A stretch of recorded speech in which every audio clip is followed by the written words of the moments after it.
大哥，穆家主和雪薇死了。大哥，听到了。可如果我们要是在的话，他们就不会死。我们是暗河，是杀手，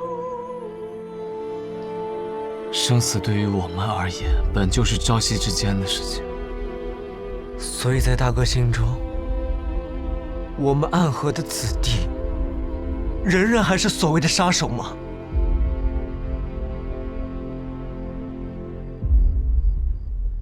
我们仍未走到彼岸，也没有摆脱他人的控制。你听明白那日大皇子的计划了吗？他想趁大朝会的前夜，让那些因自家子弟成了要人而被要挟的将军王侯，在天启城发动暴乱，同时亮出龙风卷轴，让龙风卷轴和要人之乱同时出现，然后嫁祸给琅琊王，最后自己再出手平乱，杀了琅琊王，以此吞并琅琊王的势力，铺平自己的夺权之路。是啊。这个计划若是几个月前和我说起，我只会当一个笑话。可琅琊王目前也似乎进入了四面楚歌的境地。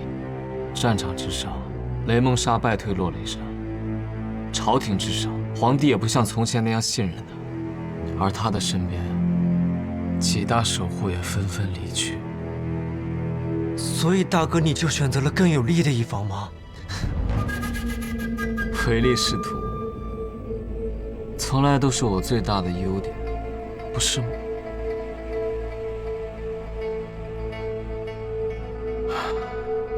只是这让天下都震颤的琅琊王真的会这么弱？是不是我们暗河也在被他利用？大哥，你的意思是，琅琊王他在示弱？常离，让我一个人待一会儿。你去逛逛这天启城吧，因为我们也要马上就离开了。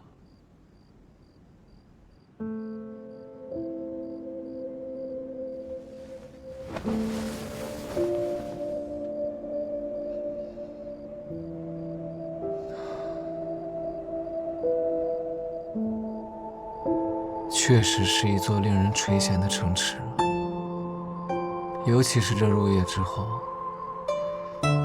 倒似是那天上什么来着？天上白玉京，12楼5城，仙人扶我顶，结发寿长生。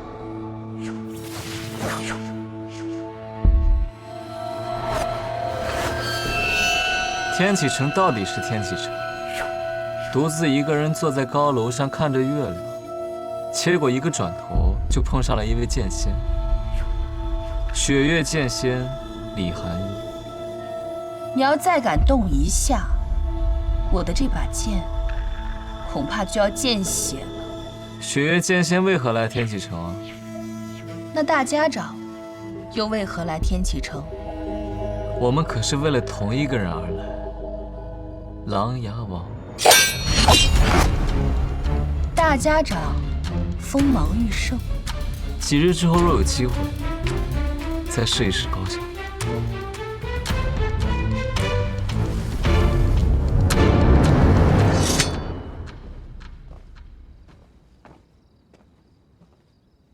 外面内卫司的人传来的消息。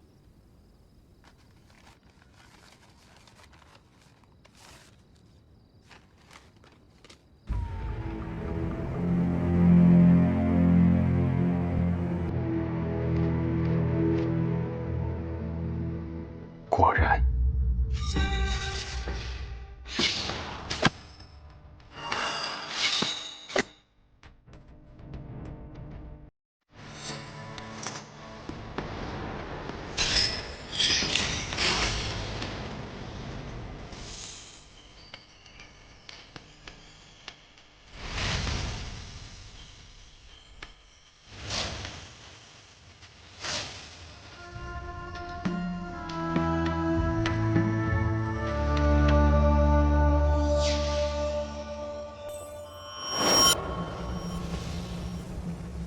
李正启，你在哪儿？李正启，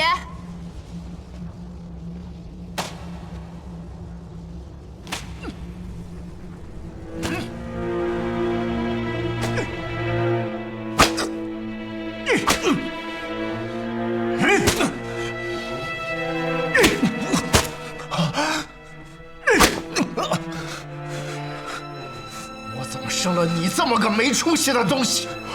你怎么对得起我们李家的列祖列宗？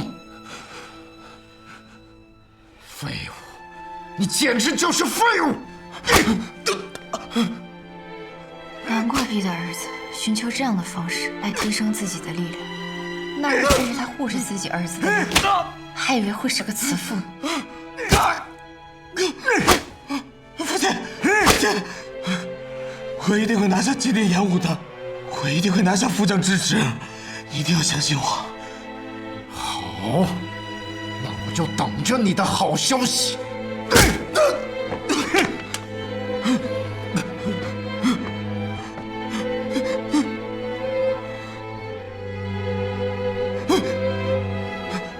也罢，我来此不是为了窥探你的过往。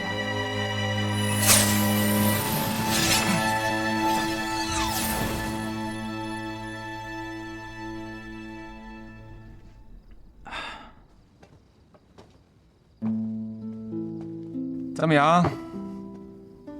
现在你的筋骨已经完全稳固了吧？哲叔，为何你不用吃药啊？我又没受伤，我吃什么药了？哼，我不过是给你传了点我的功力，更何况我那个女还帮我试过针。我现在这个感受啊，哎呀，那是爽快得很呐！哼，哦。他跟我讲，这个神鬼涅槃功带来的那种长久性的功力反噬，往后他会帮我慢慢的调理好的。再不济，不是还有那个小石子吗？哼！若是后续无碍，那我便能放心了。哎呀，这都是以后的事情啦。他跟我讲了，等这个天启城的事情了了以后，他就要带我回药王谷。他讲啊，那可有几间茅草屋，还有一些牛羊和一片菜地。这个日子呢，过得是枯燥无趣，但是好在啊，还有一片全是整齐草药的这个山谷，以及这个天底下第一的药王。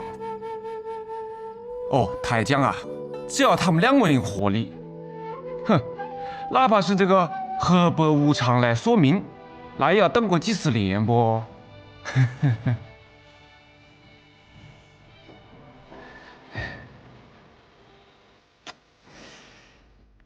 你觉得啷子啊？我觉得没问题。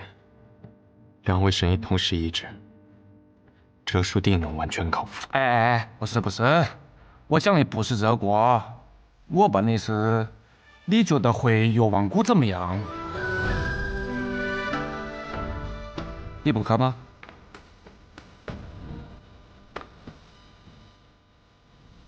好。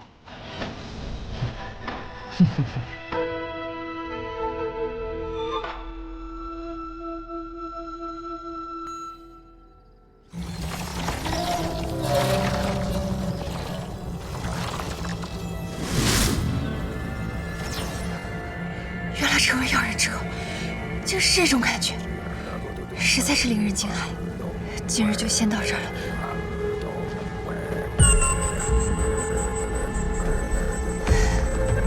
宋宇，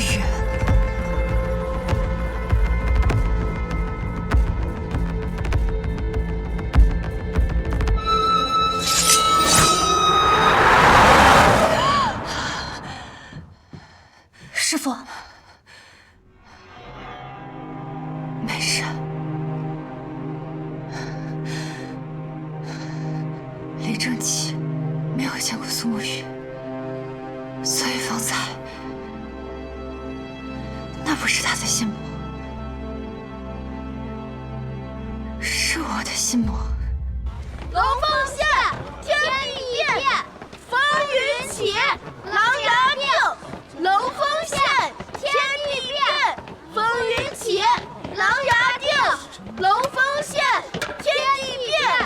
闭上，都不许唱了，散了吧。真是没完没了了。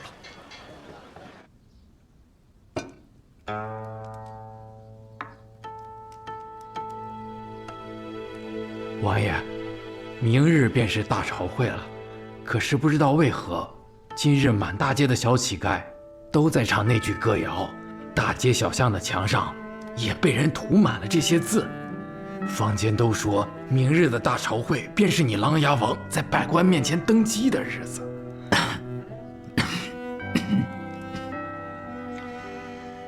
那还真是很合适啊！百官之前，天命所受，众将拥戴，便是帝辛、东夷。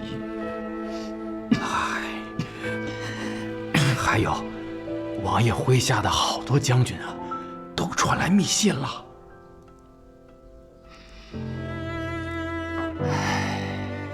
说了什么？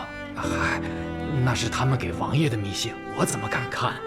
都在王爷书房里放着呢，我去拿过来。不必了，一会儿啊，把这个火盆拿过去，一把火都烧了吧，一个字也不要留下啊。是。可让他们去拿那个东西，放心，苏沐雨既然答应了，他必定会全力以赴。这一次是我连累苏沐雨他们了，所以他们要做的事，我们要做的事，都一定要做到。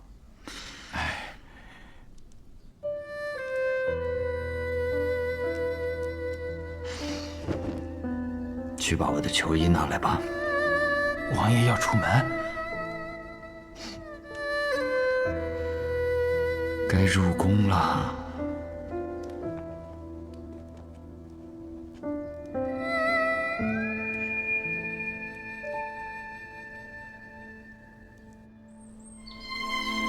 这一次，婉儿姑娘好心帮我们，我们却害得她家都被烧了，真是有些过意不去。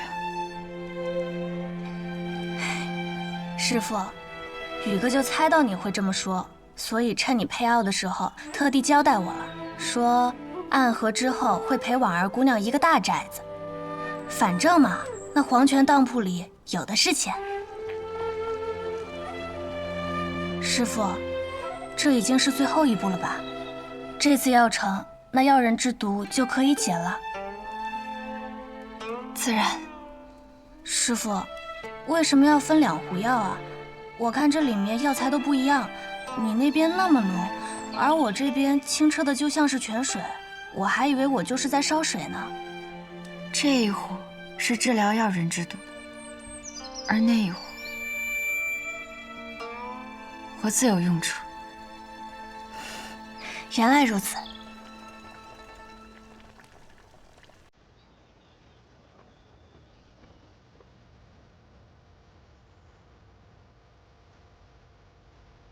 宇哥，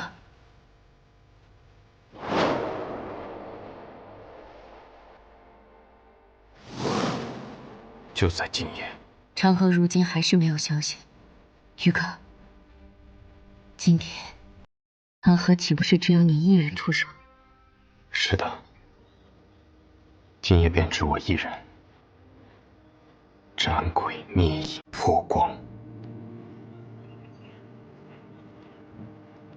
然后我们离开天际，新的安和便将于明日出现在这江湖之上。你不让我一同前往，是因为今夜必定十分凶险。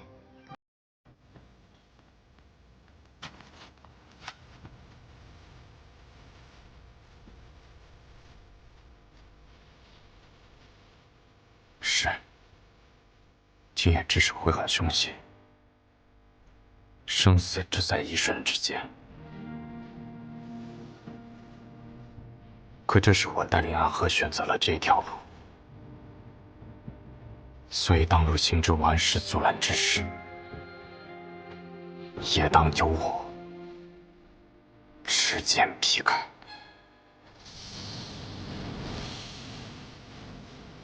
你这个人看似温柔好说话，可真要下定了决心，100多年也挖不回来。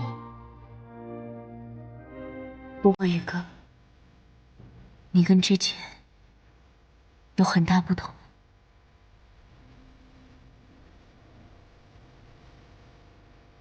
一定要小心，我等你回来。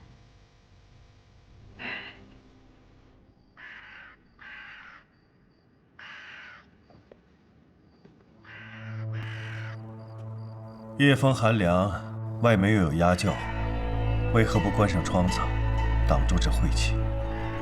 晦气，那是送给琅琊王的晦气。我正在听这些乌鸦为我这位皇叔鸣叫丧曲。今夜过后，琅琊王便是史书上遗臭万年的一页纸。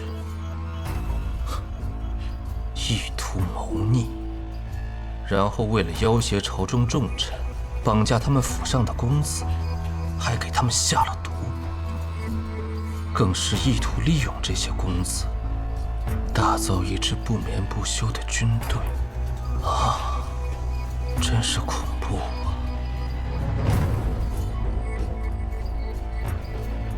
而我们，则是为了阻止谋逆不得不出手的忠义之辈。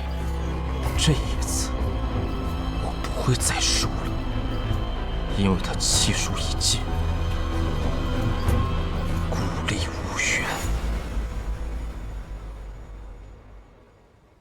你先退下吧。是。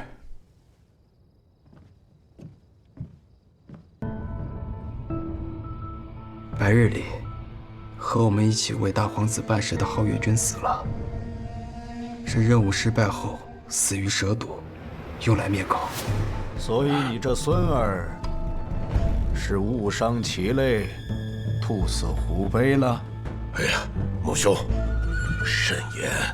哎，都是一家人说话，顾虑那么多做什么？殿下有事唤你，莫叫他等急了。那爷爷，两位叔公，我先告退了。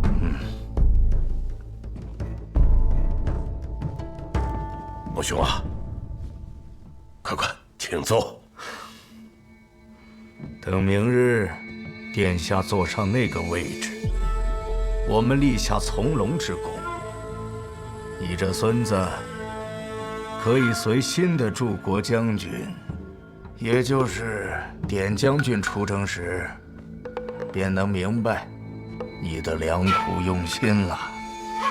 可是谢兄、穆兄，正如这孩子所顾虑的那样，大皇子真的是一个值得追随的对象吗？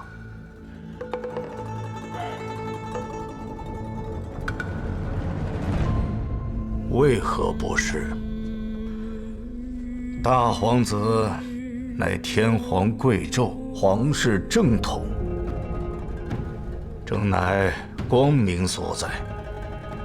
还有比他更好的选择吗？唉，更何况箭在弦上，不得不发。我们已经没有退路了。任务结束还能够活着的，要带他回去吗？不必了。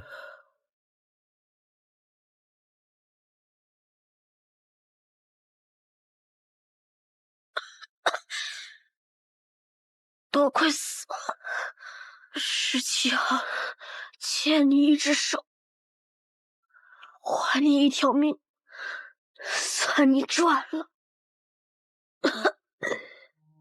多少暗涌的情绪，无声的衬托，漫漫长夜中寻觅，挣扎爱痛的边际。你怎么会在这里？我偷听到你们的任务点，私逃出来巡礼，我来接你回家。那地方也能算是家吗？有家人等候便是家。你弟弟还在那里？如同宿命随波蜿蜒去着，谁能趟过黑暗的河？哪里会有彼岸憧憬一生唯一点光，倾尽颜色。辗转悲欢离合，恋恋不舍，思念在夜里醒着，心不由我，情字总无法逃脱。怎么总把自己搞得这么狼狈？反正每次你都会及时出现，我狼狈点儿，也没什么问题。鬼哭院的试炼马上要开始了，各家主唤我们回去。这一天终于还是来了。哪里会有彼岸憧憬一生唯一点光，倾尽颜色。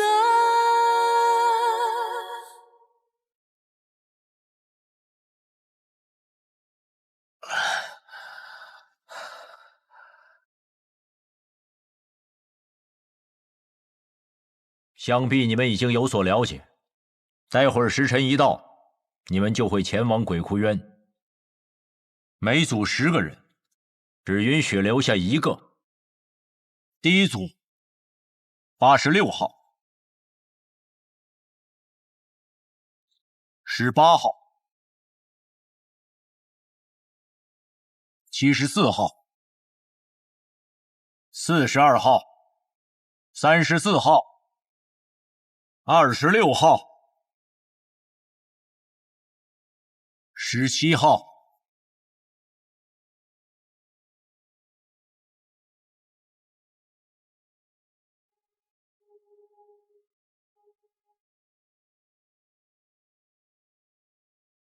第一组的最后一位，63号。63号。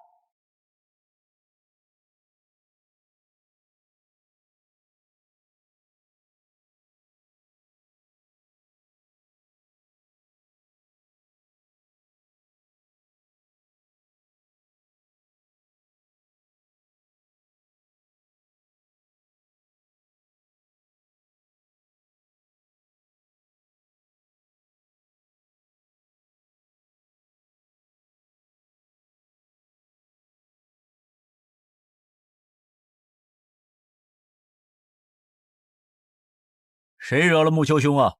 生这么大的气！木子哲，你明知这2人是我苏家属意的，你这般行事，是要与我苏家为敌吗？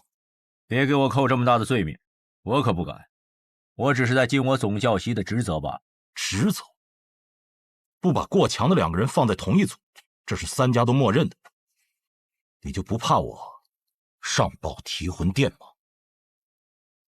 等他们情深意重，把彼此看成兄弟的时候，再让他们自相残杀。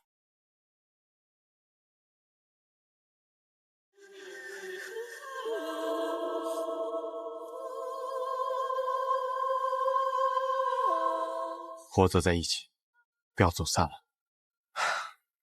看起来也没有办法与你走散了。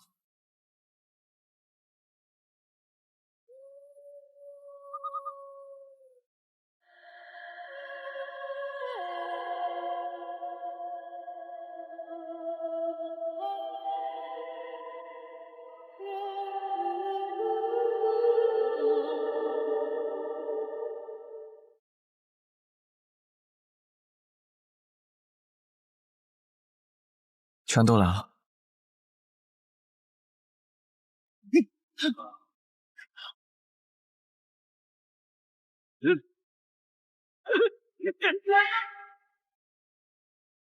谁都知道你们剑术高超，与其1对1跟你们单打独斗，还不如合力把你们都杀了。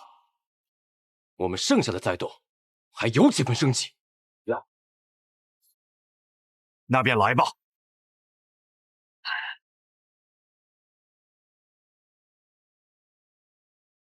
八节制，刀剑合十，攻守戒备，决一切生机。要生死战，唯有一途，一二入局。我为尔。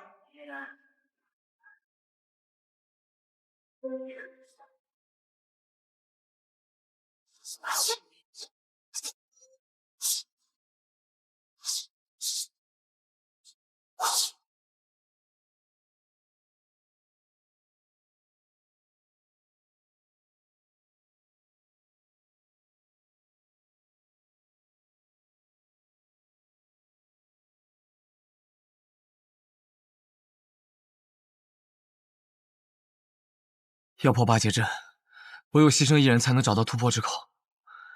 我们2个同时上，算怎么回事？我知道，我来。有生于何下残风冥冥中汹涌。那我走了。回头望云都乱岗，闭上眼，月暗之上，谁觉家乡电力长空。等空出世，扭转乾坤。黄雨小子灵根深，走在我脚下，我不寻根。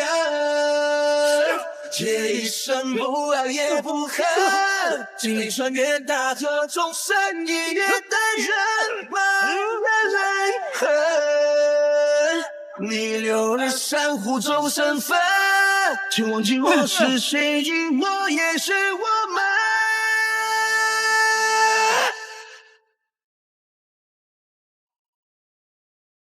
三五一生，四季将无知群像，向这里主滔滔，而雷不活动，风起此帆风云，利剑增高，江州北风光临宁千万顷，一流水洒背负来，让心了体万里。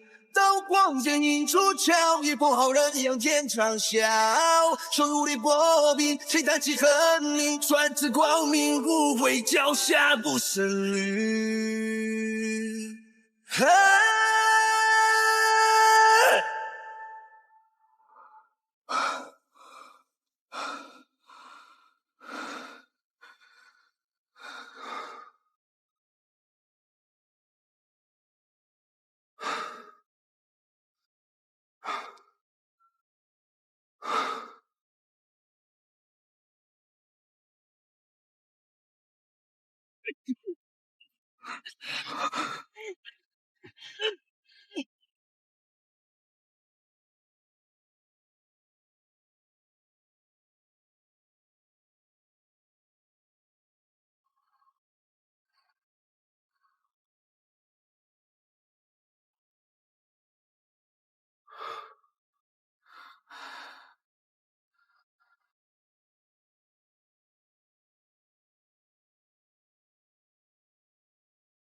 只剩我们2个人了，所以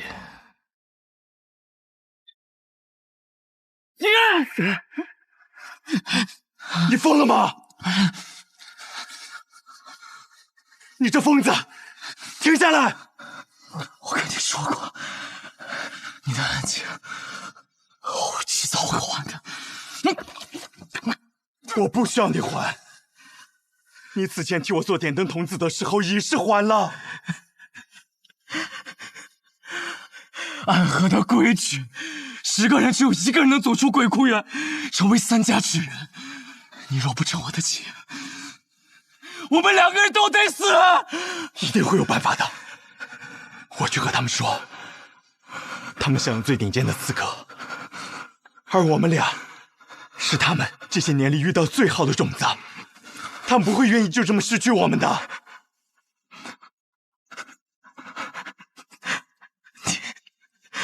你太天真了。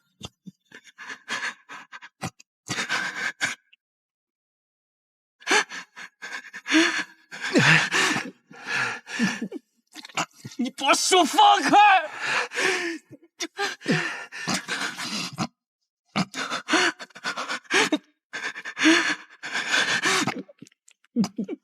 把手放开！只要足够强，便有资格天真。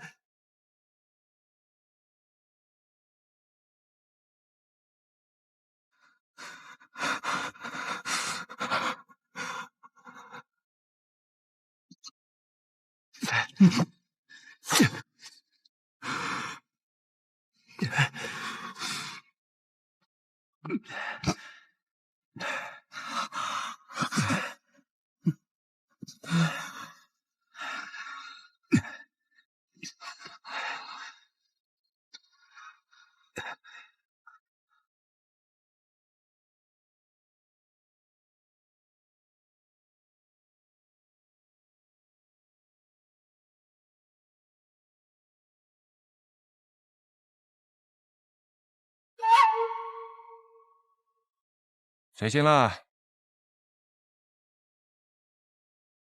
啊，做了一个很长很长的梦，梦到一些很久以前的事儿。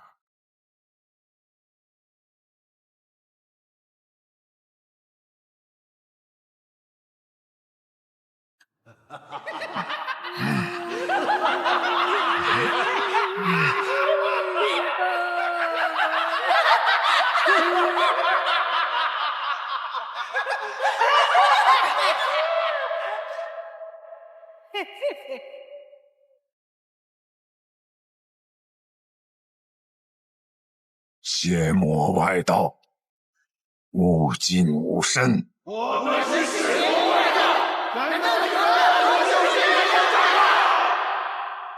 不过是些魔障，看我一剑斩了你们！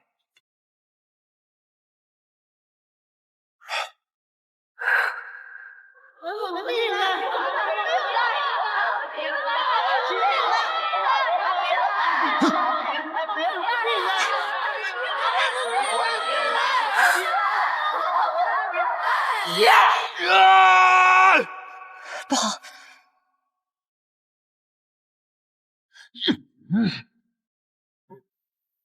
大家长，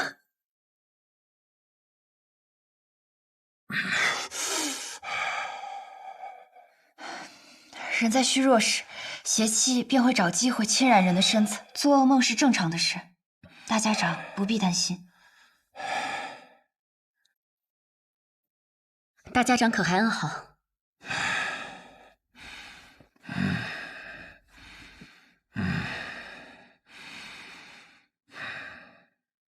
毛头，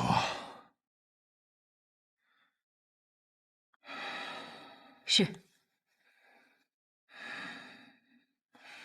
神医啊，你此生救过多少人？这我哪里记得得？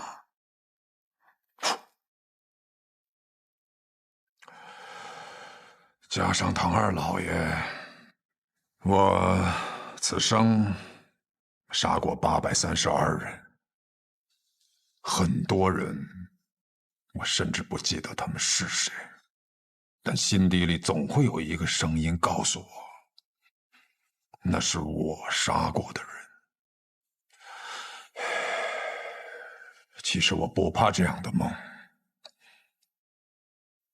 当他们出现的时候，我会拿起手边的剑，将他们斩杀得一干二净。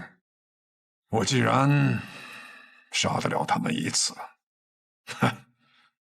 那么自然我能杀得了他们第二次、第三次，无论是梦境还是现实，都不会有任何区别。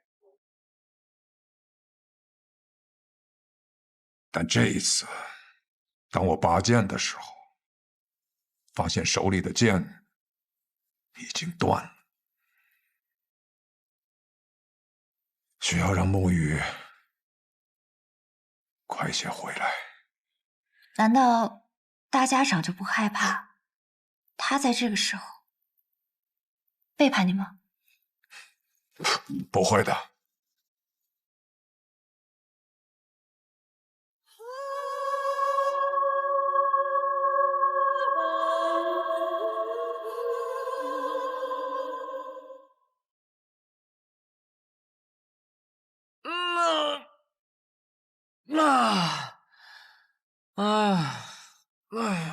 坐了许久的马车，累了累了。小长河，你这个样子能追到鹰？你到底是什么安排啊？追得上。大家长此行北上，无非就是想拖延时间，按照他的手段。老爷子有没有事儿我不确定，但是我们这一批跑腿的，定是要被他清算。所以在我这儿，大家长必须死。然后呢？我对于苏沐雨的安排，应当已经到了，让他见见几个故人，拖延一下他追上大家长的时间。驾！驾！驾！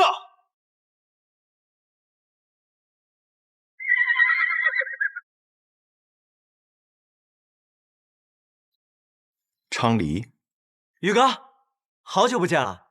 昌河派你来的？啊，是大哥让我来的。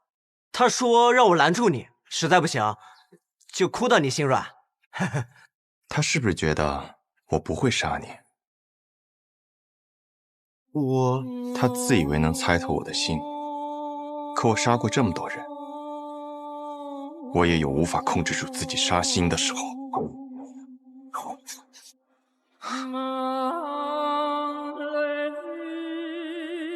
若我想杀你，你早就死了。驾！宇哥。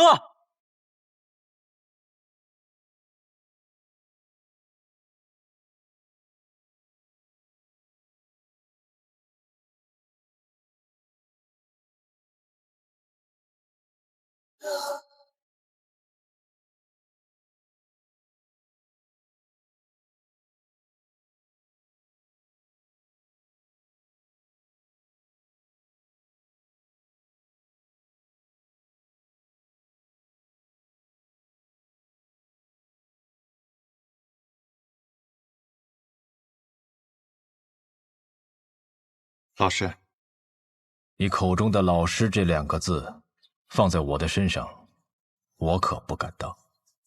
苏轼先生，许久不见了，苏沐雨。昌河为了拦住我，居然把你也请来了。不必怪昌河，是我自己想来的。我想此事之后，或许我们便没有相见的机会了，就自请来此见你一下。顺道下一局棋。我在赶路，没有时间。若有机会再见先生，回到暗河，我定去藏书阁拜会。若我没有做到让你下完这局棋，昌河或许会杀了我。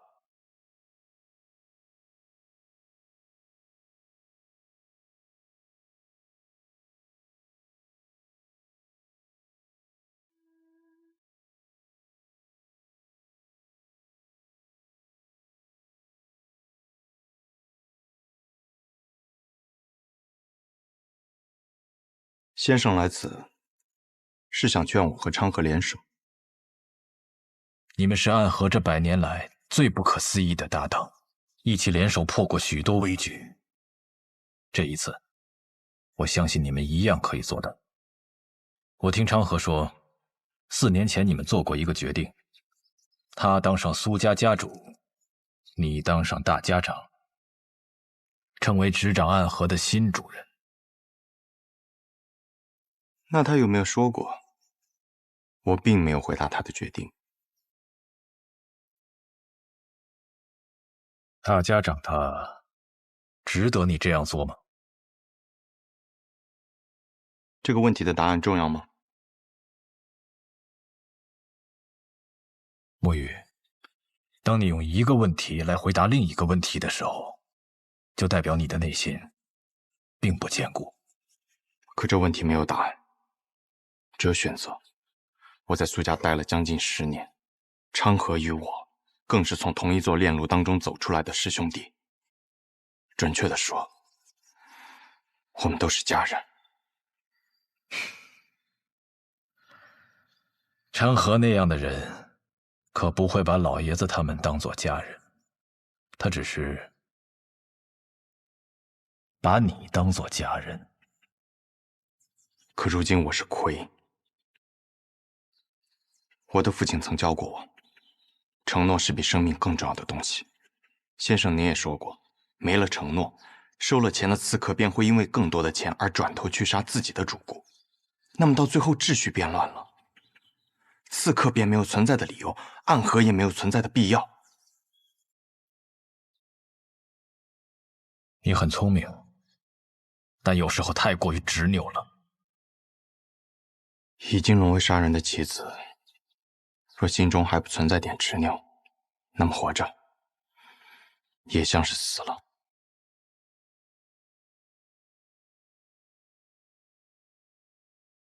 先生，你败了，告辞。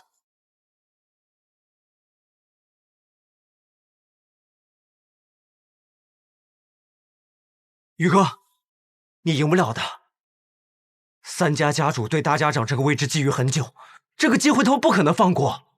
即便大家长最后把生医好了，他们还是会不惜一切代价把他杀了，这是个必死之局。即使死局，那么长河他到底想做什么？他想改变暗河，跨过暗河，便能到达彼岸。彼岸之处不再是长夜，而应有光明。和我们联手吧。大哥的意思是让大家长在一个合适的时机死掉，死之前他把绵龙剑传给你，你执掌暗河，而他则去扫清苏家的障碍，成为苏家家主。到时候其他两家再有不满，你们便联起手荡平暗河。宇哥，抱歉，我有我的选择。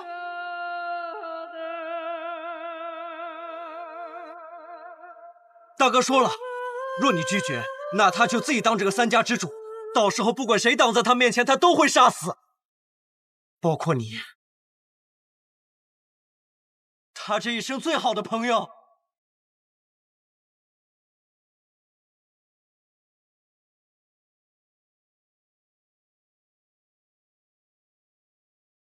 沐雨，道阻且长。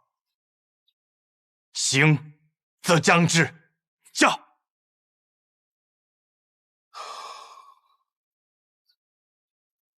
先中毒再解毒，以身试毒。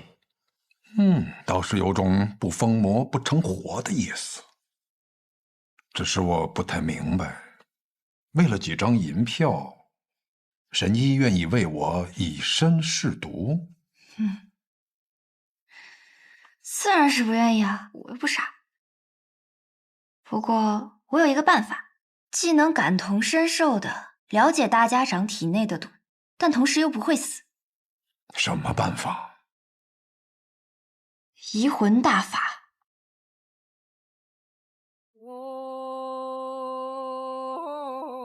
药王谷的秘术移魂大法，若是一旦对某人施用此法，就能和他无感共识，他的过往和此刻的想法都无法逃脱施用者的眼睛。若是遇到意志薄弱者，甚至能彻底占据他的意识。我初听到此门功法，还曾感慨，这哪里是医术，分明是邪术。确实，医者行医，治的是人身体里的毛病，而移魂大法却能治人心病。不过我这次对大家长施用移魂大法，为的是彻底去除你体内的毒。至于大家长你心里想的那些嘛，我可以试着不去看。若是一旦施用移魂大法，那我的性命自然是全在我白鹤怀的掌控之中了。就是只要我想，可以随时杀死大家长。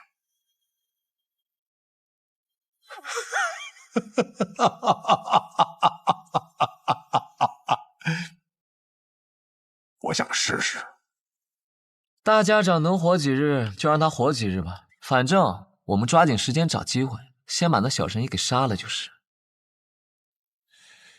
大家长和那个神医有弟子摄效保护，你那么有信心？哎呀，我派人传了封信，去向了北面那座皇城，里面有一个人出身唐门赫赫有名，是唐二老爷最亲近的弟子。九江琵琶亭内3道暗器震惊天下，是可以与司空长风、百里东君等人齐名的高手。唐灵月，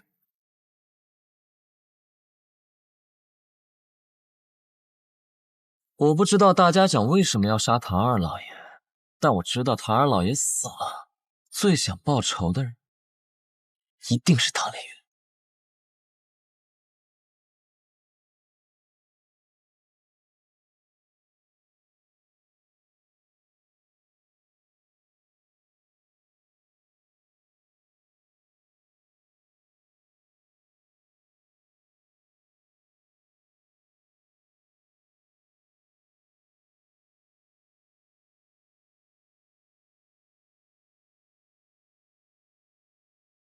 护送大家长离开，快！是。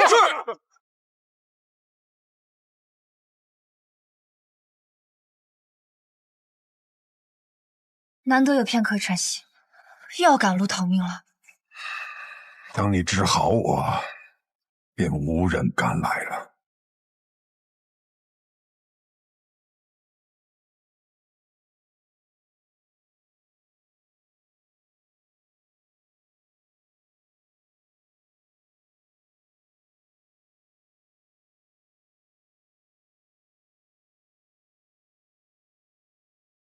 找到你们了，暗河。